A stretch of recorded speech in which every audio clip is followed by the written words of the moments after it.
Well, I want to talk with you a bit today about your mortality, about the fact that you're going to die, and that you know that you're going to die, that you have this awareness, and how you manage that awareness in your everyday life. I find in working with patients in a variety of settings that our troubles often reveal the ways in which we manage our acceptance or our denial of our mortality, of our inevitable death. Let me tell you a bit about Suzanne. Suzanne came to me for psychotherapy about 3 years after completing a very arduous course of chemotherapy for a very aggressive breast cancer. She'd been through a couple of regimens, things hadn't worked. They finally came to a certain protocol that was used at that time that seemed to just wipe out the cancer. And so she did very well, and actually did so well that she became somewhat of an inspiration to others. She volunteered at our Cancer Institute.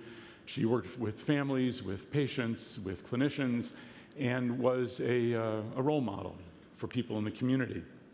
And I was meeting with Suzanne in my office once a week, talking about a variety of topics. And after we'd been meeting for a few months, she came in one day with a pain right here in her liver. And soon we knew that the cancer had come back and was pretty much everywhere. Given the fact that she'd been through this dramatic, aggressive course of chemotherapy in the past, at that point, really, the options were very limited and her prognosis very poor. And Suzanne said something to me that's unusual. I work a lot with cancer patients, and people have relapses and have to deal with that. It's very challenging. But Suzanne said something really striking to me that I don't think I'll ever forget. She said, "Why should you continue to see me when you have other patients to help? Patients who are going to live." Suzanne, in a sense, this was a preemptive strike. She had this idea that the fact that she was going to die meant that she didn't deserve help anymore. She was concerned that I would be disappointed with her failure to stay in remission. So she would gracefully bow out rather than risk being ejected. Ejected for breaking the code, the pact at the heart of medical care, the pact that says the patient never dies. Well, she may have had this impression that she was the only patient of mine that was going to die. But in fact, all of my patients are going to die. All of us are going to die. This cannot make us less worthy. With mortality in view, in fact, for many people, there are new opportunities. But this is not how Suzanne experienced it. No, she had caught the zeitgeist. She had caught the idea, so prevalent in medicine, that the patients who do well, the patients who do not die, are heroes. And the patients who do poorly are ashamed. Her cancer survivor identity had somehow become the core of her being, the only source of value that she thought she had to offer to others. This was her calling, her self-esteem, her sense of purpose. She feared that her failure to win the fight with cancer was a breach of the contract, grounds for dismissal.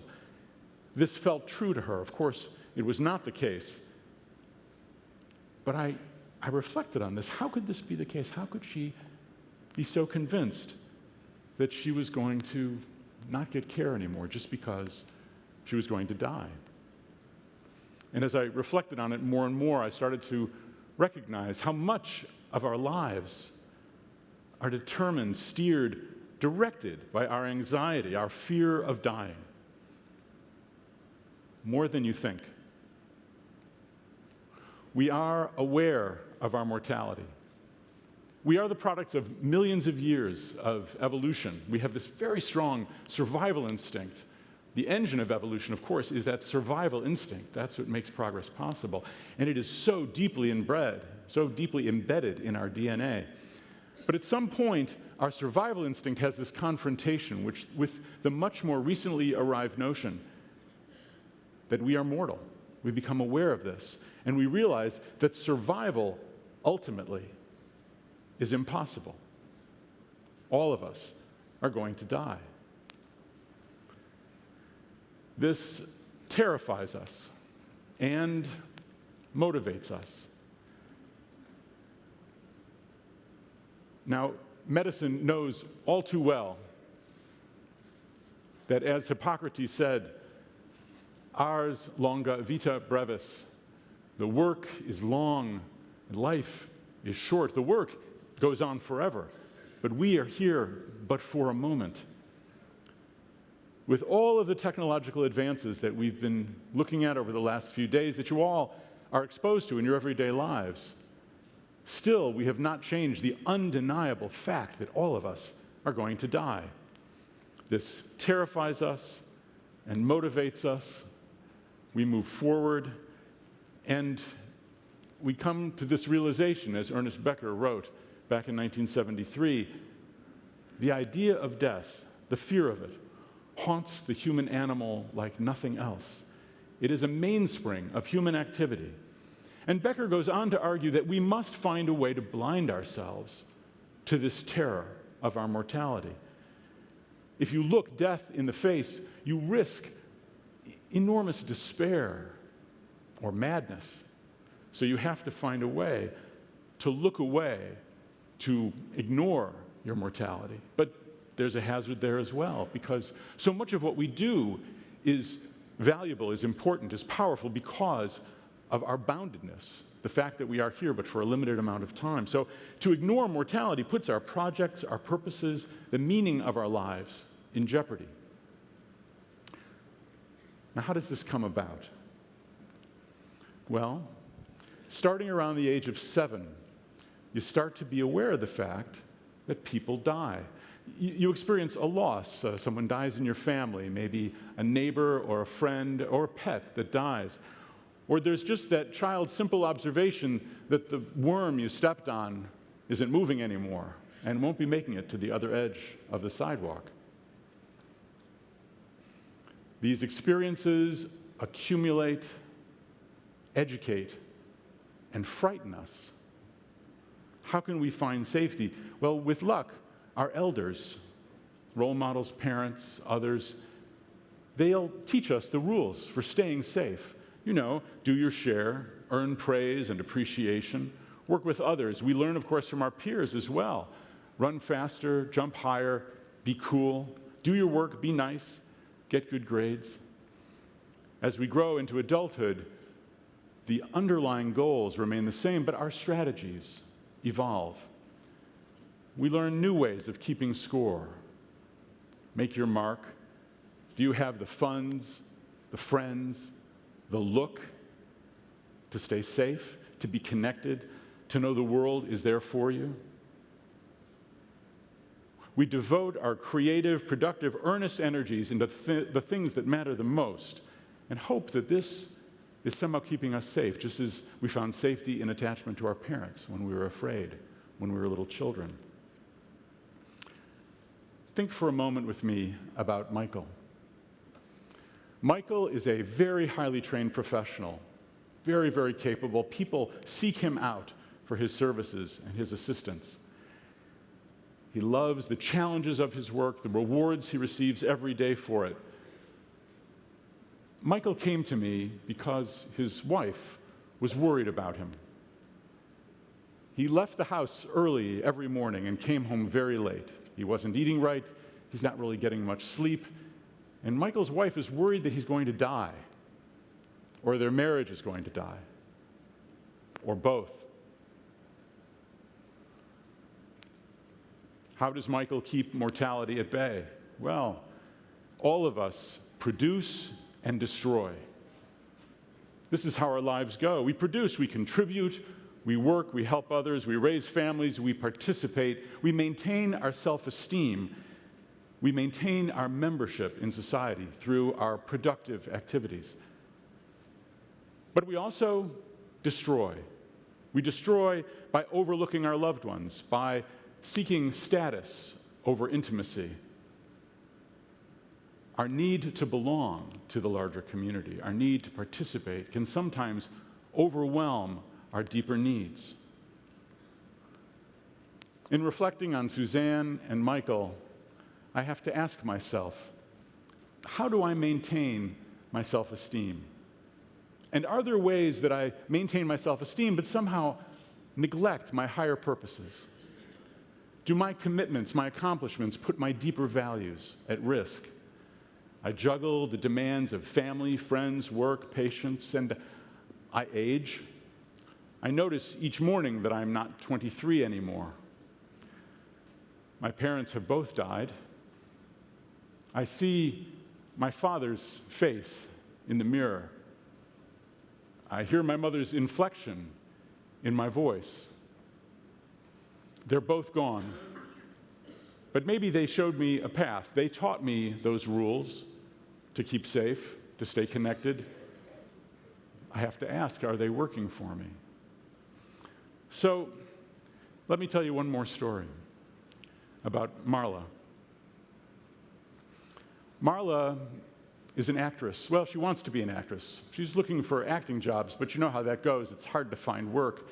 So she's unemployed. It's not a big problem because her parents are very wealthy, and they're happy to support her. There's really no pressure. So Marla is attractive, talented, bright, lovable, and lost. Yes, Marla and her parents have an unconscious agreement, an unstated fact of their relationship. They agree there's no need for Marla to grow up. There's no need for her to take on adult responsibilities. It's okay, and she doesn't need to learn how to cope without her parents. So they have an unconscious strategy to deal with death anxiety, right? Marla need never grow up. Her parents will never die and leave her. That's the deal. They'll never lose one another. But of course, this strategy is doomed to failure. Marla, at some point, is going to have to learn to live without her parents because they are going to die, and she is going to grow old and have to take on those adult responsibilities. But this agreement, this unconscious pact they have, keeps Marla from growing up. So Michael is a wonderful, skilled professional, but perhaps at the cost of his inner life, his intimacy, his long-term security. Suzanne's heroism left her other needs behind, as if she had nothing to offer other than her courage. But we all have so much more to offer. Death looms somewhere in the distance. And that distance is unknowable, and beyond our control. It reorders our priorities. It pushes us, hopefully, it pushes us to ask, what am I doing with my time? To what end? What blind spots do I have? What am I overlooking? What am I not seeing because of this fear that drives me ever forward and leads me to lose track of other things? We each take on roles, and at some point the role feels like this is what I must do. Where does the must come from?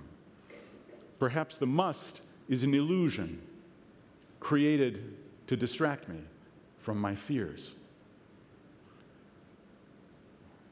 Look around you. Your life is built around avoiding the simple, inevitable truth that you are going to die. Marla is beautiful, Michael, talented. Suzanne has a risky new identity that isn't working out too well. Each of them, though, has gifts and opportunities. Gifts and opportunities to support their self-esteem, to establish and maintain their place in society. So this is how it works. We manage the terror of death with a sense of belonging and purpose. But wanting to belong, wanting desperately to belong, can lead to perfectionism, overwork, and unrealistic expectations. We have these desperate attempts to bolster our self-esteem, but it doesn't fully repair the lost survivor status, the fading beauty, the people at home who barely know us. Our relationships, our culture, our worldview is supposed to protect us, to keep us safe from the terrifying truth that our time is limited. Marla, Michael, and Suzanne, they're in trouble.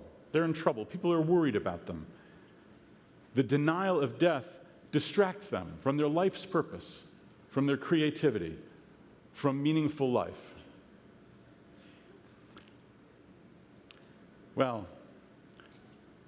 I want to point out, this isn't all such a downer. I mean, we really have to pay attention to the fact that society thrives because our species has found a way to cope with the awareness of our finitude, right? We are driven to build, to grow, to plan, to survive, to collaborate, to be creative, to be masters of our environment, science, technology, the arts. We need people who want to collaborate, who want to work together, who want to build. We need people who want to ease suffering, who want to create things of beauty. But fear can push us to do better things, but also to narrow our perspective, blinding us to our biases and our fears. Anxiety leads to great things. You have to ask yourself, how driven are you in your pursuits? What are the costs of your dedication? Does your intense, life-affirming professional pursuit leave some part of you in need of resuscitation? Does the fear of losing, failure, rejection give you tunnel vision? We have to ask ourselves, how and where shall we spend our time, our energy? We must be calculating the sacrifices we make in family, in work, in spirit. How can you hold on to the grounded you and the transcendent you, the powerful you and the human, mortal you? This is the challenge of being human. This is the challenge of having that survival instinct and yet that awareness that it can't go on forever. There are many ways to establish and maintain meaning and purpose in our lives. Our fears and failures, well, our fears of failure blind us. Blind us to manageable strategies that don't require perpetual childhood, unending beauty, work to the neglect of our families, or very important conversations left incomplete. Let's look in the mirror together. Ars longa, vita brevis. The work is infinite, and we are not. We must take risks, build, succeed, and stay true to our values, our highest selves. We must find ways to be mindful of our mortality, to be aware of our fears. And may all of us find ways for that awareness to grow. Thank you very much.